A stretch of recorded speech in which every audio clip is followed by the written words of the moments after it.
Dulu saya sebelum datang ke PRTPD adalah suatu trauma yang mengguncang dalam kejiwaan saya, di mana dulu saya bisa berkiprah semau saya, tapi dengan kedatangan sebuah musibah, aku down.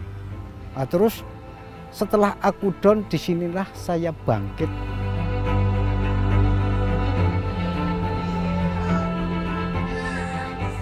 Yang jelas saya senang dengan adanya Bukarest itu dijadikan desa inklusi, setidaknya kan bisa untuk percontohan untuk desa yang lain, terus kayak pioner gitu kan, perintis gitu.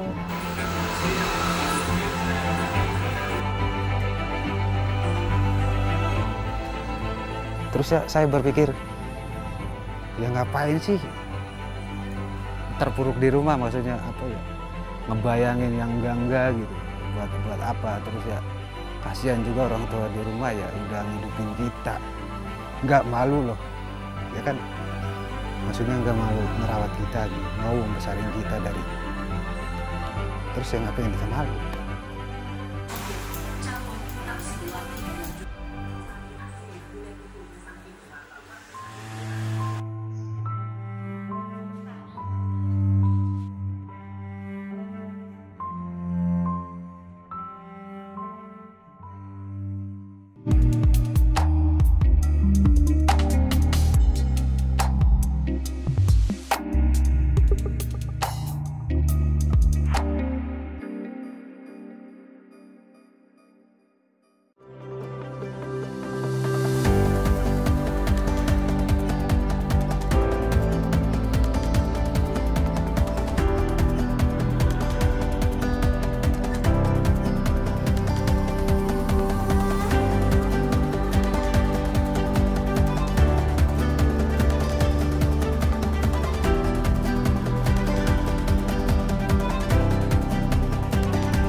Balai Rehabilitasi Terpadu Penyandang Disabilitas merupakan salah satu UPT dari Dinas Sosial DIY yang memberikan layanan rehabilitasi sosial kepada penyandang disabilitas yang profesional. Kemudian layanan yang ada di dalam balai ini adalah layanan rehabilitasi sosial dan rehabilitasi medik untuk penyandang disabilitas yang sering kita sebut PPKS atau pemerlu pelayanan kesejahteraan sosial dalam balai, artinya mereka diasramakan. Mengubah perilaku dari para penyandang disabilitas ini agar mereka punya rasa percaya diri yang lebih dari sebelumnya, agar mereka juga punya kesempatan untuk berkiprah di masyarakat.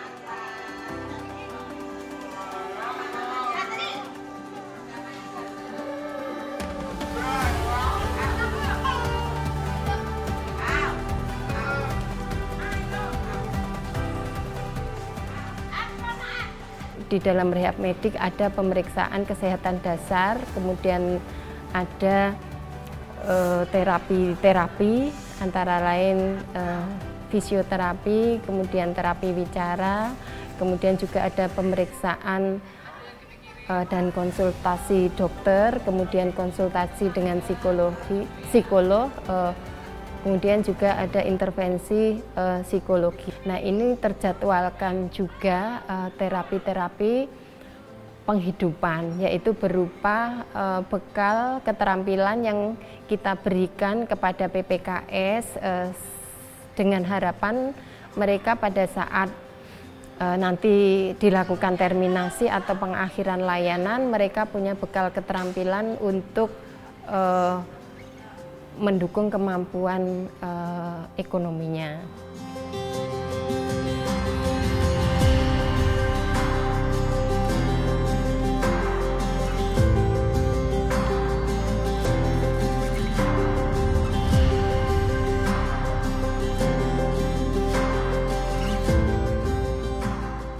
Ada sebuah tragedi musibah, ya ujian lah untuk kita.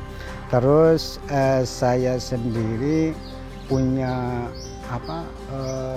keinginan untuk menghilangkan rasa trauma itu, ya kita lampiaskan dengan sebuah kegiatan di sini, di antara salah satunya batik. yang pertama. Dan yang kedua ya mungkin batik itu buat bekal kita juga kelak setelah keluar dari BRTPD. Karena itu kan suatu bekal di mana akan mengekspresikan sebuah keinginan kita untuk mendapat ya penghasilan lah.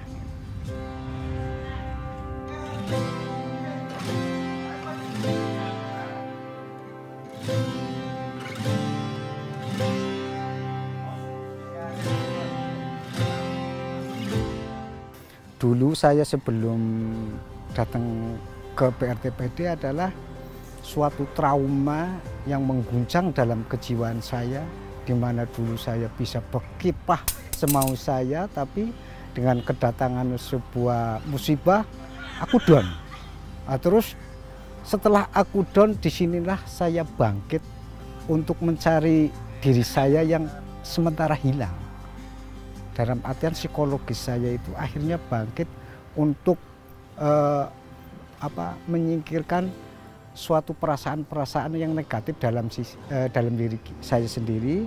Terus saya harus bangkit gimana saya bisa menghidupi diri sendiri dengan segala apa yang ada di BRTPD.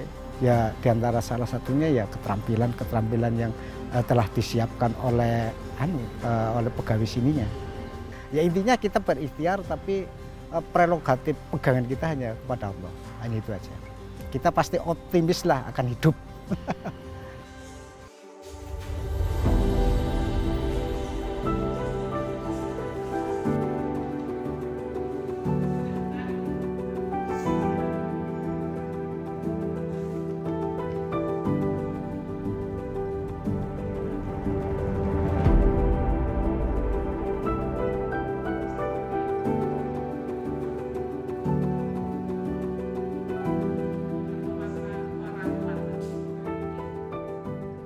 Alhamdulillah banyak sukanya. Kalau dukanya itu sedikit ya, karena kadang-kadang anak-anak memang ada yang nangis, ada yang tahu-tahu marah. Saya harus bisa mendekati dia, kenapa, saya tanya pelan-pelan. Itu sudah kembali lagi ya kita belajar lagi. Memang kondisinya teman-teman kan tidak stabil, jadi kita yang sebagai instruktur harus sabar, kemudian kita mendalami apa toh yang mau anak-anak seperti ini.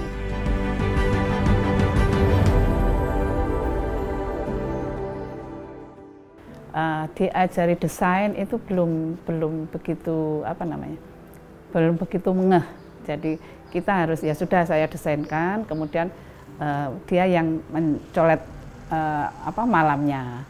Kemudian mencolet warnanya, itu harus selalu kita ingatkan pelan-pelan, hati-hati, jangan keluar dari desainnya, warnanya juga jangan keluar dari malamnya.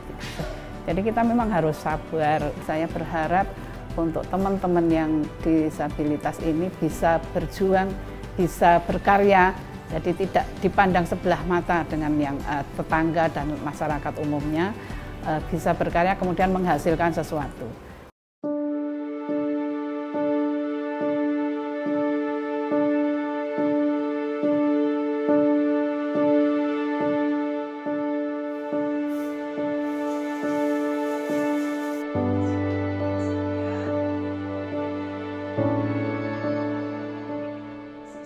Kita punya perda pencetus pertama, Perda Penyandang Disabilitas tahun 2012 nomor 4, itu pertama loh untuk DIY yang punya perda disabilitas. Mereka tidak mau kan jadi disabilitas, dan kita semua ini bisa loh jadi disabilitas dadakan. Kayak Pak Mubin itu kan tidak tahu, bekerja lalu kecelakaan lalu jadi disabilitas gitu ya. Maka harapan saya adalah bagaimana kita selalu memperhatikan dan selalu memotivasi dalam kebersamaan untuk bahwa kita hidup punya cita-cita, kita hidup punya angan-angan, kita hidup punya cita-cita masa depan yang baik.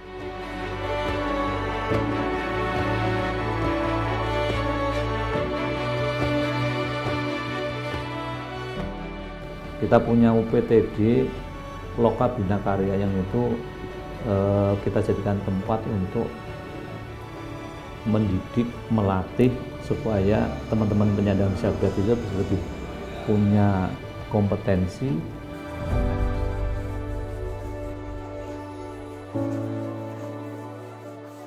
Kalau ciprat kan aku nggak kuat berdiri. Kalau itu tulis kan duduk gini kan bisa, saya beli kayak gini nulis kan bisa. Tapi kalau itu kan harus gerak sana, harus nyemur, harus ini, aku agak kesulitan.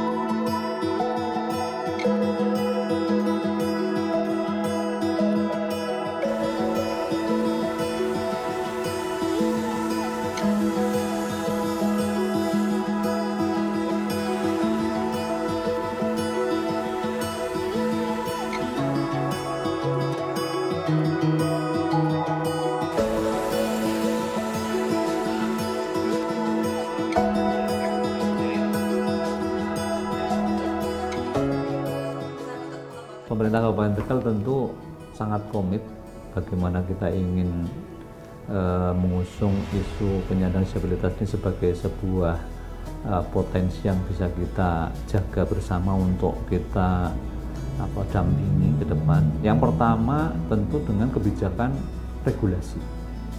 Regulasi dalam bentuk ketentuan yang itu bisa menaungi, melindungi dan memenuhi hak teman-teman penyandang disabilitas. Sudah ada Perda nomor 5 tahun 2021 yang diterbitkan Kabupaten Tegal. Minimal upaya kita pemerintah Kabupaten Tegal untuk mewujudkan bahwa kita ingin menggandeng teman-teman penyandang disabilitas itu untuk kita dampingi bagaimana sampai ke mandiri.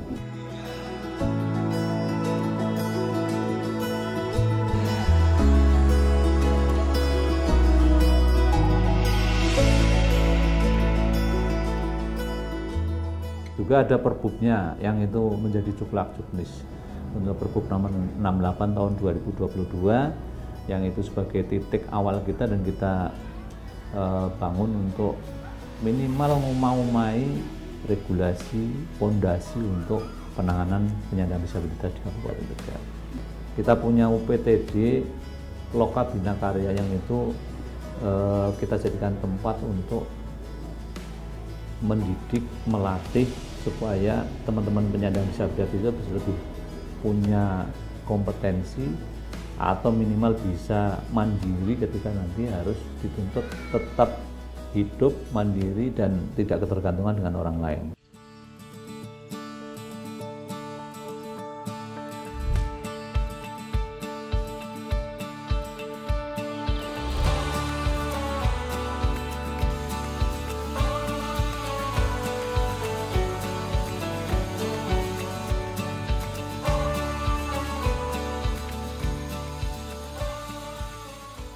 Kita memiliki sebutannya desa inklusif ya.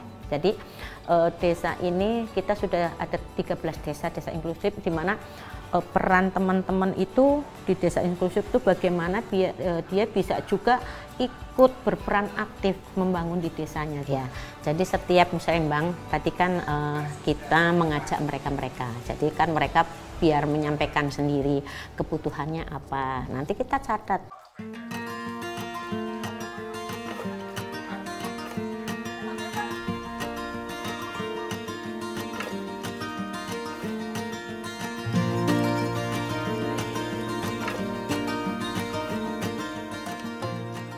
Nama saya Ibu Jami, ini dari sehari-harinya ya ibu rumah tangga. Ya ada kadang kegiatannya ya batik, ada dagang. Terus ya sehari-hari kalau ada batik pesanan banyak ya saya ikut bantu batik. Ya kalau batik, masalah batik aku juga suka, yang aku suka tapi batik tulis, ciprat juga suka. Kalau ciprat kan aku nggak kuat berdiri. Kalau itu tulis kan duduk gini kan bisa, saya beli kayak gini nulis kan bisa. Tapi kalau itu kan harus gerak sana, harus nyemur, harus ini, aku agak kesulitan.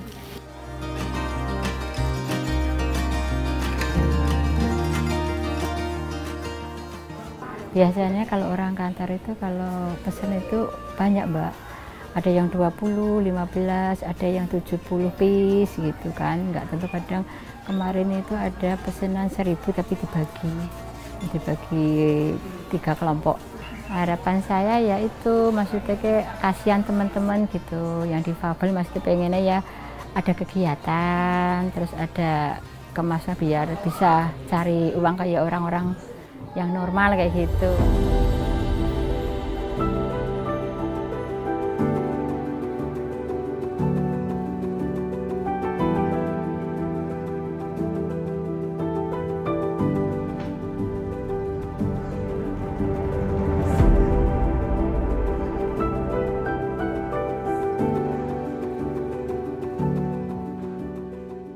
Perkenalkan, nama saya Ari Susanti, umur 50 tahun. Saya adalah ibu dari anak Down syndrome, Alfa Reza Putra Reskia.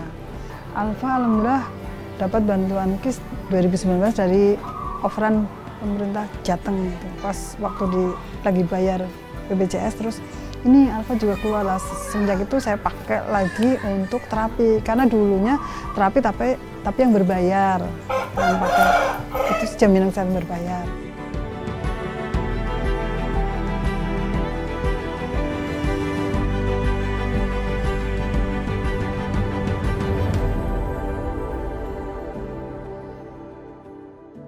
Yang jelas saya senang dengan adanya Bukares itu dijadikan desa inklusi. Setidaknya kan bisa untuk percontohan untuk desa yang lain, terus kayak pioner gitu kan, perintis gitu. Setidaknya pemerintah desa ya, khususnya desa, terus pemerintah pusat pun akan tahu bahwa di Bukares itu ada inklusi lewat seperti itu. Saya senang lah Alfa ada penaungnya di desa. Kepemerintahannya kan juga seperti itu. Bagaimanapun juga kan saya nggak mendampingi Alfa selamanya, tapi kalau masih ada dalam lindungan pemerintah kan mending itu seperti itu.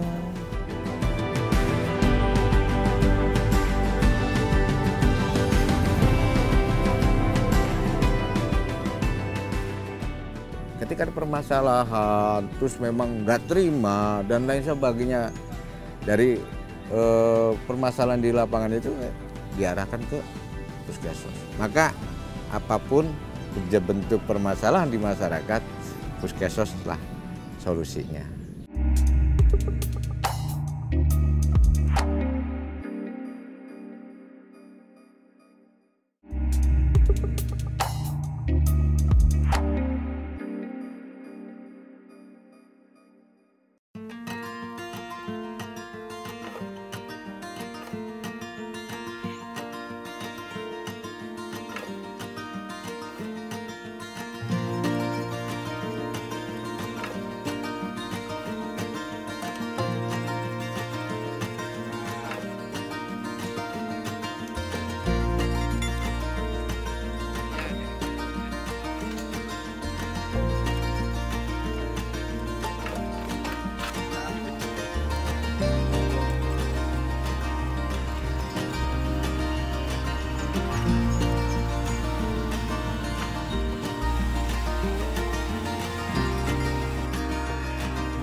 Tugas dan tanggung jawab TKSK itu adalah membantu dalam bidang kesejahteraan sosial di kecamatan masing-masing, baik pemetaan sosial, pendataan, dan koordinasi dengan pihak yang lain.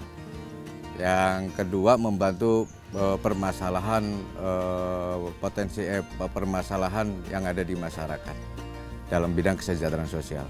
Kita harus bersinergi dengan pemerintah, kita harus bersinergi dengan koordinasi dengan yang lain agar menciptakan kesejahteraan di masyarakat.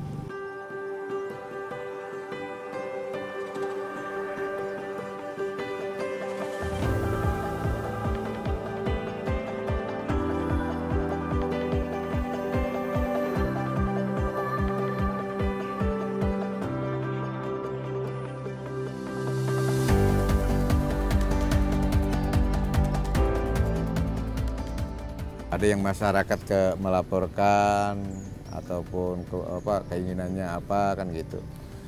Ada yang kita jemput bola karena memang situasi dan kondisinya tidak bisa gitu. Nah, itu nanti ketika sudah mendata itu, menganalisa data itu, maka akan kita tahu kebutuhan mereka seperti apa. Nah setelah kita tahu, kita melaporkan ke aplikasi Sorabi tadi. Nah nanti itu kan PR-nya Dinsos nih. Ketika ada permasalahan, terus memang nggak terima dan lain sebagainya dari permasalahan di lapangan itu diarahkan ke Puskesmas. Maka apapun bentuk permasalahan di masyarakat, Puskesmas lah solusinya.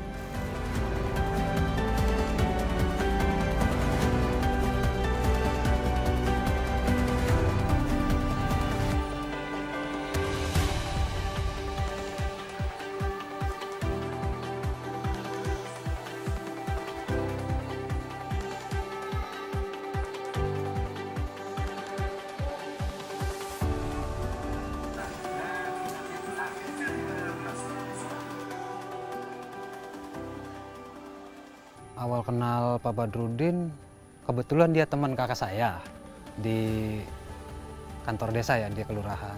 Dia teman kakak saya, dia sering main ke rumah. Terus mungkin dia pernah melihat saya ya, yang beda sama yang lain gitu. Terus lama-lama kelamaan, dia ngajakin saya, mau nggak ikut pelatihan di dinas. Saya kan waktu itu nggak ngerti ya, nggak ngerti apa dinas apa sih. Habis pelatihan sempat nggak langsung kerja di Pangkas Rambut ya, sempat nganggur berapa bulan lah. Terus ya mungkin ada jodoh di Pangkas Rambut ya, jadi mentoknya di Pangkas Rambut lagi jatuhnya gitu. Saya mutusin untuk kontrak di sini, tempatnya juga ya lumayan gede. Ya syukur-syukur ya bisa berkembang gitu, mudah-mudahan.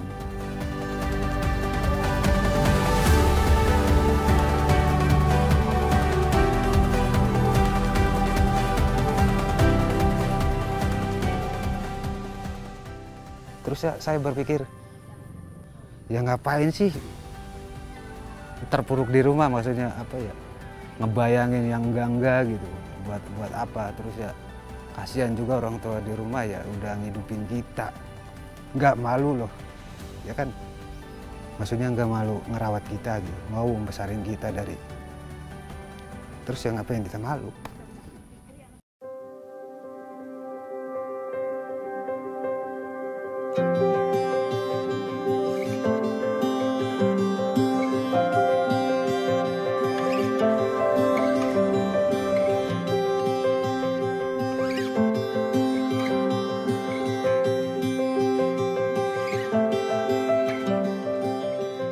TKSK ini adalah ujung tombak di tingkat kecamatan ya Teh, perpanjangan dari Dinas Sosial ya, yang diamanatkan oleh Kementerian Sosial, karena TKSK itu SK-nya dari Kementerian Sosial yang ditugaskan tiap perkecamatan itu kan.